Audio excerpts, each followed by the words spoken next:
अस्सलाम वालेकुम। मैं मापारत तबस्सुम। बीएससी पार्ट 3 को मैंने इससे पहले भी एक एक्सपेरिमेंट करवाया था जिसका नाम था determine the alkalinity of given fresh water sample. आज हमारा दूसरा एक्सपेरिमेंट होगा। इस एक्सपेरिमेंट का नाम है to determine the rate of oxygen consumption of a rat. चूँकि आप सब जानते हैं कि ब्रीथिंग की प्रोसेस में हम हवा को अपनी बॉडी के अंदर लेते हैं, यानी कि लंग्स में लेते हैं, और लंग्स से सिर्फ ऑक्सीजन रेस्पिरेशन के प्रोसेस के लिए ले लिया जाता है और उसके विपरीत कार्बन डाइऑक्साइड को छोड़ दिया जाता है। तो यहाँ पर हम एक चूहे का ऑक्सीजन कंजम्पशन देखेंगे कि वो किसी भी प्रोसेस में कितना ऑक्सीजन खर्च करता है।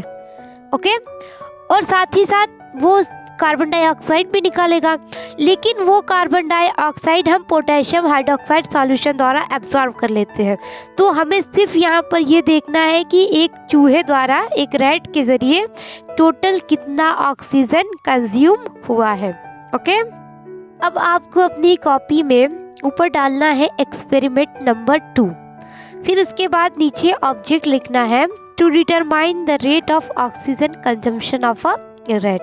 ओके, ठीक नीचे रिक्वायरमेंट्स लिखेंगे 1 wide mouth bottle, measured U tube, cork, small beaker, potassium hydroxide solution and a living rat.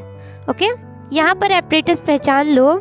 एक 1 वाइड माउथ बॉटल दिखाई दे रहा है, मेजर्ड यूट्यूब, इसके अलावा कॉर्क है, स्मॉल बीकर चूँकि यहाँ पे नहीं है, पोटेशियम हाइड्रोक्साइड सॉल्यूशन दिखाई दे रहा है और एक लिविंग रैट है। इसके अलावा मैंने वैक्स और वैसलीन भी यहाँ पे रखा है। साथ ही साथ मैंने कुछ ग्रुप जॉइंट भी रखे हैं। ग्रुप जॉइंट जोड़ने का काम करते हैं। इसके अलावा वैसलीन फिक्स करने का काम करते हैं, यानी एयर टाइट करने का काम करेंगे। अब देखिए एक्सपेरिमेंट कैसे करते हैं, प्रोसीजर क्या है हमारा।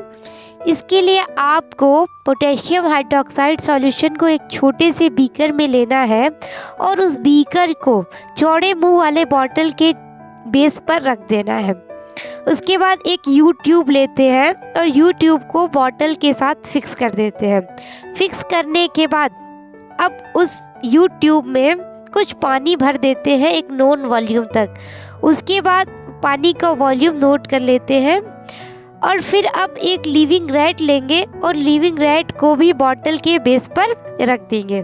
अब बॉटल को कॉर्क से बंद कर देते हैं, साथ ही साथ पूरा एपरेटस सील कर देते हैं। सील करने के लिए हम वैसलीन या ग्रीस का इस्तेमाल करते हैं ताकि वो एयर टाइट रहे। को फिगर दिखाई दे रहा है, सेम इसी तरह का प्रोसेस करते हैं। करने के बाद 1 घंटा हम जिसे छोड़ देते हैं और 1 घंटे के बाद ऑब्जर्वेशन करते हैं और ये देखते हैं कि जो वाटर का वॉल्यूम था वो नॉन वॉल्यूम से थोड़ा सा नीचे हो गया है। ऐसा क्यों होता है?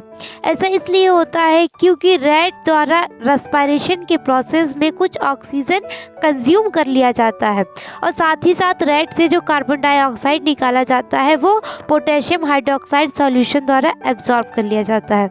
तो जैसे जैसे रैट वाटर के ऑक्सीजन को कंज्यूम करते हैं, वाटर का लेवल धीरे धीरे कम होता चला जाता है। अब हम करेंगे कैलकुलेशन इनका। कैलकुलेशन देख लो। Level of water in the beginning 25 ml है।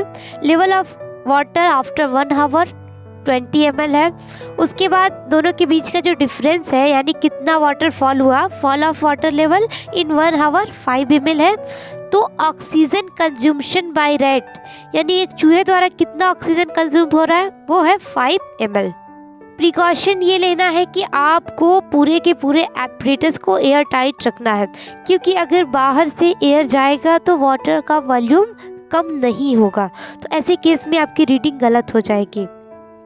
बहुत ही आसान सा एक्सपेरिमेंट है। आई होप कि आपको समझने में कोई दिक्कत ना हो।